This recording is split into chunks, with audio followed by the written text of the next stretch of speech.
దేశంలోనే మొట్టమొదటిసారిగా వింత పద్ధతిలో సిలిండర్లలో గంజాయిని తరలిస్తున్న అంతర్రాష్ట్ర ముఠాకు చెందిన నలుగురిని అదుపులోకి తీసుకున్నారు మేడ్చల్ ఎస్ఓటీ పోలీసులు.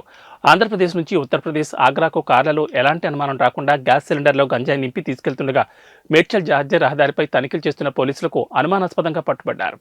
స్టేట్లో నార్కోటిక్స్ మాదక ద్రవ్యాలు నిర్మూలించడంలో భాగంగా పెద్ద ఎత్తున అందరికీ టాస్క్ ఇవ్వడం జరిగింది.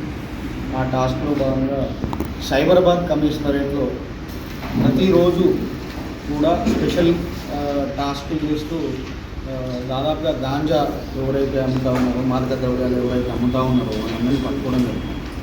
ఇందులో భాగంగా ఈ కేసులో కూడా ఇంతకుముందు మేడం చెప్పినట్టు ఆంధ్రా నుండి ఆగ్రాకు స్మగ్లింగ్ చేస్తున్నటువంటి గ్యాంగ్ పట్టుకోవడం జరిగింది.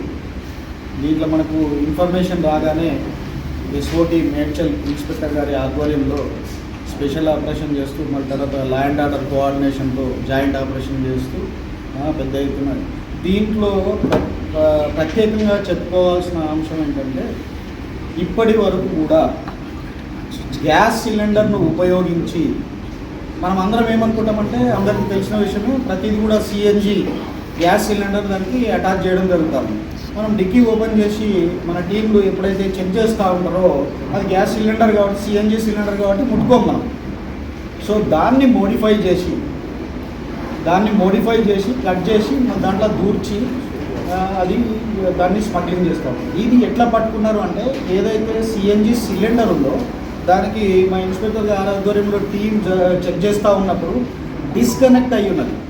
అక్కడ నుంచి ఏదైతే వైర్ వెళ్తూ ఉంటుందో, ట్యూబ్ వెళ్తూ ఉంటుందో ఆ ట్యూబ్ డిస్కనెక్ట్ అయ్యి ఉన్నది. అంటే ఫేక్ పెట్టాల్సిన అవసరం లేదు, డిస్కనెక్ట్ అయిన సిలిండర్ పెట్టాల్సిన అవసరం లేదు.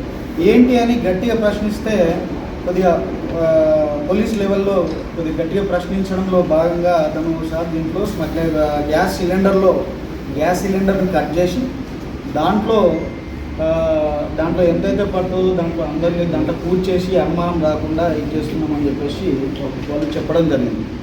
అది నిర్ధారించుకోవడానికి కట్ చేసి చూస్తే ఏంటంటే ఇది వన్ ఆఫ్ ది అక్యూజ్డ్ ఎక్కడైతే మనకు రెస్పాండెంట్ ఉన్నాడో అతను ఉత్తరప్రదేశ్ జైల్లో ఉండే అటెంప్ట్ మర్డర్ కేసులో జైల్లో పోయింది. అక్కడ ఉన్నటువంటి మీకు అందరికీ తెలుసు నార్త్ ఇండియాలో జరిగేటటువంటి ఢిల్లీలు కానీ లేకపోతే వాతావరణాలు కానీ అక్కడ నుంచి అది చేసినారు అని చెప్తా ఉన్నారు.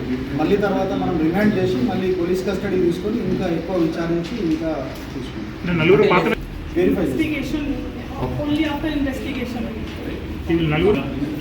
సమయం తప్పకుండా ఉండడం వల్ల అరెస్ట్ చేయించడము, కోర్టులో ప్రొడ్యూస్ చేసి పోలీస్ కస్టడీకి పిటిషన్ వేసి వాళ్ళని పోలీస్ కస్టడీ తీసి తరోగా విచారిస్తాం. అది తీస్తున్నాం. అదే ఇప్పుడు ఇన్ఫర్మేషన్